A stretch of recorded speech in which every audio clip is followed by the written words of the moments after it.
Я буду лучше, чем ты себе можешь представить. Это прекрасное время на твоих ладонях разлетится пылью мириадов несбывшихся мечт. Поймал в автобусе тебя зимой за руку, и я улыбнулся и садил тебя рядом с собой. Мы поломали этот мир напополам от скуки. Тебе по-прежнему милый и такой родной.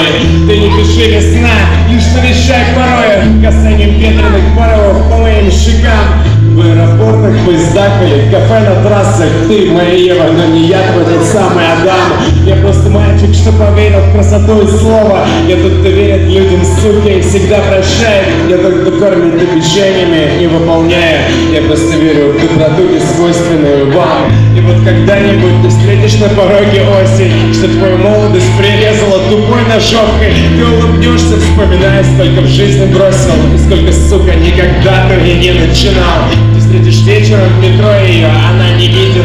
Она будет сидеть на лестнице у перехода. Ты стала мне такой родной за те 4 года, который прожил в одночасье, будто это сон. Я разрисовал бумагу пальцами и океаны, переходил пешком, потом превращал их в вино. Мне все равно было на чьи-то замыслы и планы. Вся моя жизнь была как будто в ёбаном кино. Вчера я встретила ее на конечной синей ветке. Она вонзил с меня взглядом и закрылась дверь. Я уносился в центр города, и знаешь, мельком я снова видел осенью свой тот родной апрель.